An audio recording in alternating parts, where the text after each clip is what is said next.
Magandang umaga po sa atin lahat. Andito naman po si Professor Tonton Contreras sa isang na naman edisyon ng Usapang Politika dito sa Facebook Live at sa YouTube. Kumusta na po kayo? Okay, isang linggo na naman tayong hindi nagkausap. Pero doon sa mga sumusubaybay ng aking punto de vista, tuwing Lunes hanggang Biyernes, inuulit ko po, pwede niyo po akong panuorin sa live po sa PTV4. Yun po ay naka-video stream. Abangan niyo po yung Rise and Shine Pilipinas. Programa po yun na nagsisimula ng alas 6 ng umaga sa PTV4, araw-araw. Tapos po sa bandang mga 7:15, lumalabas po ako doon. 5 to 7 minutes ng komentaryo. Kaya nga po minabuti ng inyong abang lingkod na hindi na muna ako araw-araw, hindi ako mag-uusapang politika ng Monday, Wednesday, Friday, para hindi nyo naman ako pagsawaan. So ngayon, pag-usapan uli natin ang isa sa mga paksana na natalakay ko last week, ito tungkol kay Alice Go at saka sa mga Chinese students na nakikita natin dumadami, nag-e-enrollan nitong huli nga, napabalita sa Tugigaraw, Cagayan, mga nagma-masters to think na ang media of instruction natin Chinese, English, pero mga Chinese sila. Ang karamihan hindi masyadong magaling ng English. Now, pag-usapan natin ito, sabagat merong disturbing development dito. Inuunahan ko na po kayo. Hindi po tayo inaalisan ng karapatan na magalit sa China sa mga ginagawa dito sa kanila. Sa atin pala. Ginagawa nila sa atin sa West Philippine Sea. In fact, sino bang Pilipino ang hindi magagalit kapag nakita mo yung mga barko mo ay binubugah ng tubig? At sino hindi magagalit, galit na naramdaman ko rin nung nakita ko na ang ating bandila ay binubugahan ng tubig? At sino naman ang hindi tatayo ang balahibo at titindig ng buong dangal, so proud na makita natin na kahit binubughan ng tubig ang ating bandila, ito ay patuloy na lumagayway. At nitong huli, yung 100 na mga bangka na nag-asiste sa ating ito, caravan, papuntang West Philippine Sea. Nakakatayo ng balahibo, nakaka-proud na maging Pilipino. Na hindi na natin dapat walang pag-aatubili na piliin natin ang Pilipinas. Kaya ako'y patuloy na nagagalit dun sa mga kakilala ko at hindi ko din kakilala na patuloy pa rin pinagtatanggol ng China. Naman din salita, hindi natin pwedeng alisin sa ating mga sarili na tayo magalit. Ako galit. Pero hindi natin pwedeng maging dahilan ito para may mamuong galit sa atin sa Chinese bilang isang race, bilang isang lahi. Alalahanin po natin na marami sa atin ang may dugong itchik. Alalahanin po natin na parte na ng kultura natin ng Chinese influence. Ako po mismo, meron po akong dugong inchik. Ang aking pong tatay ay kalahating Chinese. In fact, kung ang pinili po ng lolo ko ay ang apelyido ng kanyang tatay na D, ay baka Antonio D ang pangalan ko ngayon, hindi Antonio Contreras. Galing po mismo sa China ang aking mga ninuno. Bagamat ang lola ko ay may ita. Opo, may dugong ita po ang inyong abang lingkod. Ay may dugong inchik na nananalaytay sa aking dugo. At hindi po tama na kasuklaman natin ng isang lahi dahil naman sa ginagawa ng isang bansa. Ngayon, yan ang aking premise. Pag-usapan natin itong nangyari kay Alice Guo. Kasi itong nangyari kay Alice Guo, pero bago muna yun, pag-usapan natin itong mga estudyanteng nagpuntahan sa Cagayan. Ngayon, ang point dito, ah, nakakapagtaka naman talaga kasi kung bakit sa dami ng universidad sa Pilipinas, ba't nagpuntahan sila sa Tugigaraw? Na kung saan na andun malapit ang isa sa mga EDCA sites at kung saan malapit sa China. At nakakapagtaka din naman na bakit biglang 4,000 yata daw may estudyante na nag-enroll. 2,000 dito ang parang identified or whatever. I'm not sure of the number, but libo-libo yan. Bakit sila doon ay nagsisiksikan sa northern part ng Philippines?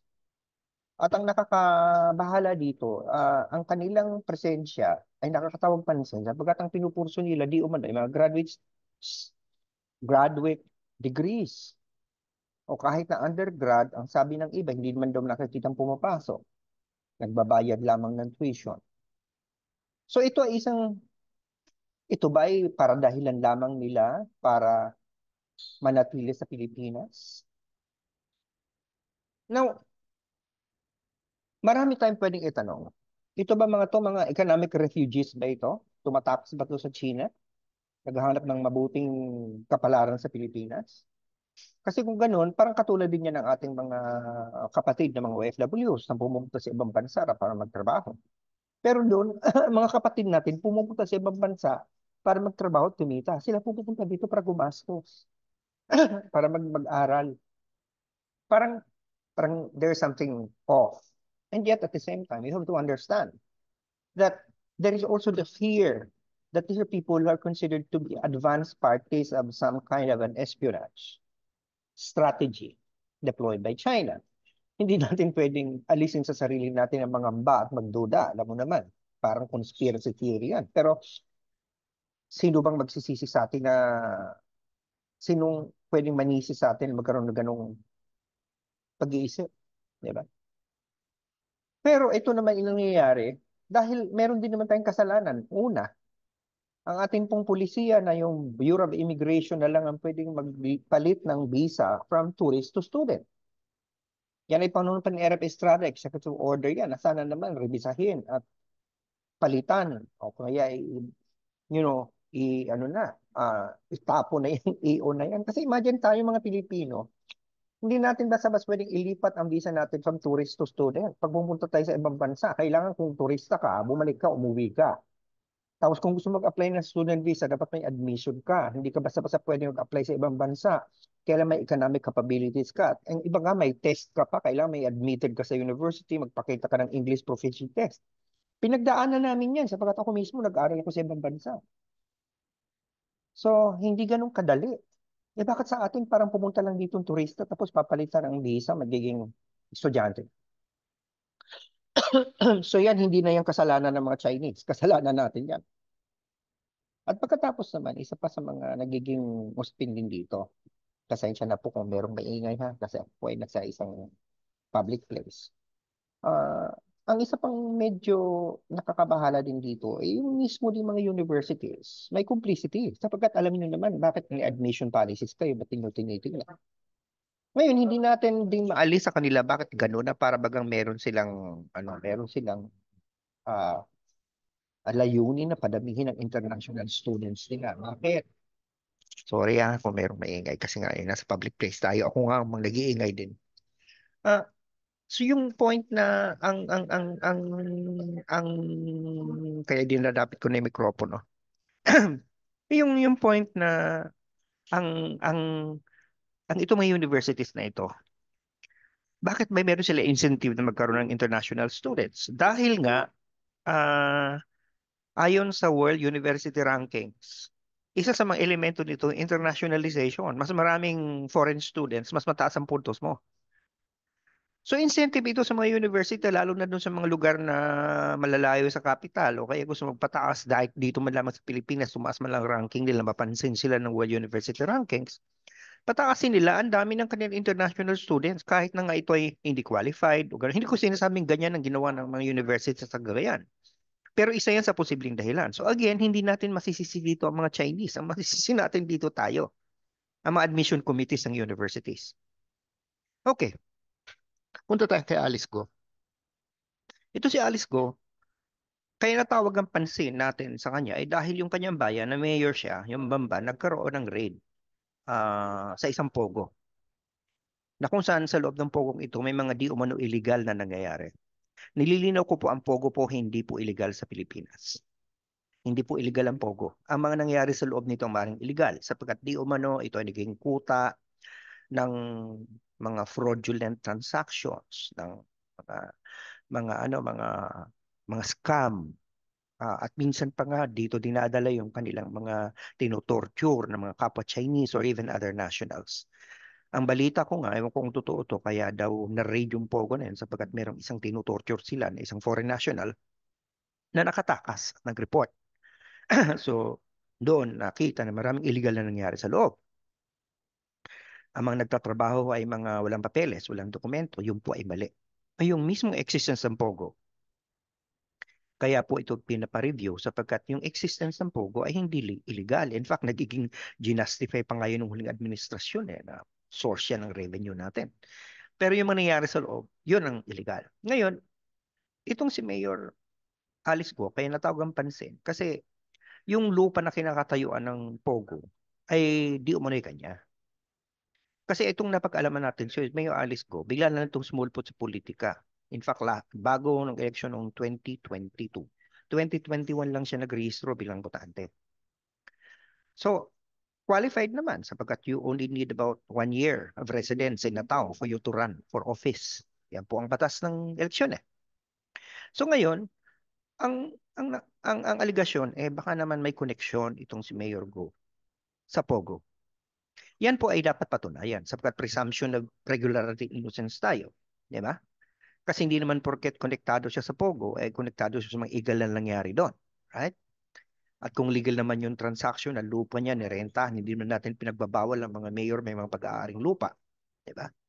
At kung siya ay nag-divest naman sa kumpanya, di umano, ay yun ay legal.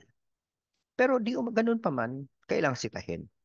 Pero ang mas isa sa mga pinagkakaguluhan ngayon ay yung issue ng residency ni Mayor Go, yung nationality niya. Kasi lumalabas na parang 17 years old pa lang siya nung 17-year-old na siya nung nahirehistro nga yung birth certificate at hindi niya matandaan kung saan siya pinanganak. Marami siyang bagay-bagay hindi matandaan. Ngayon hindi ko alam kung sinasadya lang niya itong pagiging parang ignorante. Kasi alam mo naman, tayo, you have a right to remain silent. You have a right uh, to protect yourself from self-incrimination. Diba? So siguro sinasabi lang niya ito na hindi ko alam yan para lamang wala nang tanong-tanong kasi baka magamit yan laban sa kanya sa korte. Diba? Sinasadya ng hindi niya alam. Kasi sa Amerika mayroong pleading the fifth. O dito sa atin parang yun ang pleading the fifth niya na hindi na siya magsasalita. I don't know, I don't remember. Diba? Advice siguro yun ang abogado niya. Kaya kahit magnipasyente nga, ganun pa man. Itong citizenship issue kasi kay Go, madali namang ayusin yan. Punta, magsampa ng motu proprio o yung quo warranto petition.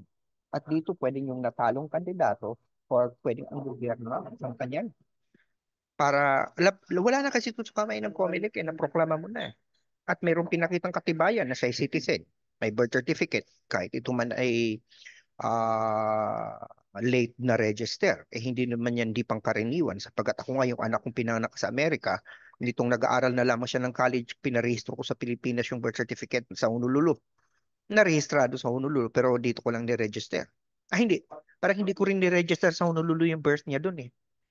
Kaya na late ako, kaya nagbayad ako ng penalty. So maraming ganyan, hindi naman yan dahil gusto mo maging kriminal o kung mag-commit ng crime. So, iyan, may resolution din yan. Pumunta sa korte. So ang sinasabi ko dito, hindi ko sinasabing walang maaring nangyaring anomalya itong si Mayor Go. Pero may presumption of innocence tayo eh. Burden ng proof ng nag-aakusa sa kanya hindi siya Pilipino na patunayang hindi siya Pilipino at burden ng proof ng mga nag-aakusa na may connection siya sa illegal activities sa loob ng Pogo sapagkat legal naman ng Pogo ang mere existence. Again, it's a burden of proof of those who allege. But the fact is, it is our laws, election laws, that are now, have allowed Mayor Go to become mayor. Sapagkat isang taon lang naman ang kailangan mo na maging mananatili sa isang bayan. Pangalawa, pagdating sa citizenship, hindi mo kailangan parehong nanay at tatay mo, natural born Filipino. Sapagkat, ang sinasabi niya, ang tatay niya in-check, pero ang nanay niya, Chinese is national, ang nanay niya ay Filipino. So, kailangan patunayan natin na hindi talaga Filipino ang nanay niya. Sakat inadmit na niya na ang tatay niya ay Chinese national. So ito yung mga masalimot dito. Hindi ko sinasabing walang kasalanan si Mayor Go. Hindi ko rin sinasabing itong mga Chinese nationals na ito na nag-aaral sa Tubigaraw, Cagayan ay mga legal, mga totoong estudyante. Sinasabi ko lang patunayan natin. Ganun pa man, ang isa ring nakakabahala ay yung sa, inuugnay natin ang pagiging amang gawain ito the fact na Chinese sila. Inchi kasi. Hindi po dapat ganun. Sapagkat yan po ay isa ng forma ng rasismo. Ang tawag po dyan, xenophobia. Pagkasuklam sa mga Chinese. Hindi po tama yun. Sapagkat hindi natin generalize dapat ang mga ito. We should hate what China is doing. But it doesn't mean that we have a right to hate every Chinese. If Alice Go did something wrong, then let us prosecute Alice Go.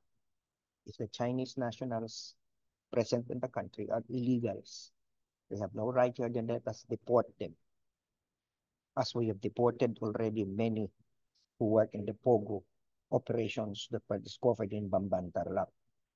But we cannot, as a people, tolerate the fact that we should hate a race or an ethnic group for that matter, just because the country from which most of this ethnicity, ethnic group or race come, is doing something bad to us. We could not judge Alice Go on the basis of her nationality or presumed nationality or ethnicity. Magkat may iba yung nationality sa ethnicity. Pwede kang ethnic Chinese, pero pwede kang ang nationality mo ay Pilipino. Sa maraming type pa natin. Ethnic Chinese yung mga yan, pero yung Filipino citizen yung mga yan. Hindi natin pwedeng babuyin ang ating pananaw kapagkat ito ay isang uri din ng pagsasalaula, hindi lamang ng pagkatao ng isang tao, kundi ng buong lahi. Ayaw naman natin gawin yan sa Pilipino. Na generalize lahat ng Pilipino ay porket may mga Pilipinong gumagawa ng kasalanan sa ibang bansa, lalahatin na lahat ng Pilipino gano'n. Kung ayaw natin gawin yan sa atin, huwag din natin gawin sa iba. Hindi ho ba? So yun lamang po ang aking gustong ipaalala sa atin lahat. Magnilay-nilay po tayo. Maghinay-hinay. Tingnan lahat sa patas na paraan sapagkat doon lamang tayo masasabi natin na binigyan natin ng katwiran ang ating mga argumento. Otherwise, it's just pure hatred. Lahat galit. Hindi na natin allow na umiral naman ang katwiran ng utak. So yan lang naman po muna. Kitang-kita ulit tayo sa Sabado next week. Ito po si Professor Tonton Contreras. Nagsasabing sana nakapagsilbi ako sa bayan dahil sabi sa akin ng You Serve the People at sana nakapagturo ako sa kaisipan at ng puso at nakapagpabago ko ng pananaw sa buhay, lalo-lalo na sa usapang politikal. Dahil sabi sa akin ng masal, teach mind, touch heart, and transform. Okay? Huwag niyo pong kalimutan, manood po kayo ng aking punto de vista. Lunes hanggang Biyernes, kayo po ay pumunta sa video streaming, live streaming ng PTV4. Bad na mga alas 7:15, lumalabas na po din. 5 to 7 minutes. Tsaka inaano ko na, sinishare ko naman yun sa YouTube eh. Kung na-miss nyo, panoorin nyo rin lang sa YouTube yung episode. At saka sinishare ko din naman sa Facebook. Okay po. Lagi niyo po akong susuporta. Salamat po sa suporta ninyo. Hindi po tayo, wala pong bibitaw. Walang iwanan. Okay po. Lagi ko sinasabi, mag-ingat tayo lagi. Ito, hindi na masyadong umiinit. Umuulan, nasa ulan naman tayo mag-ingat. Kamama, binabaha naman na rin. Nangyari katulad kapon sa Manila, bumaha. Umulan sa Tomas Morato, bumaha naman. Kaya sabi ko na nga ba, yung palipat-lipat ng opening ng classes, hindi yan solusyon sa problema. Diba? O, sige. Sabi, UP na bumahaan. Ano mula sa magandang umaga ko sa ating lahat. Bye. For now, ingat po tayo lagi. Bye.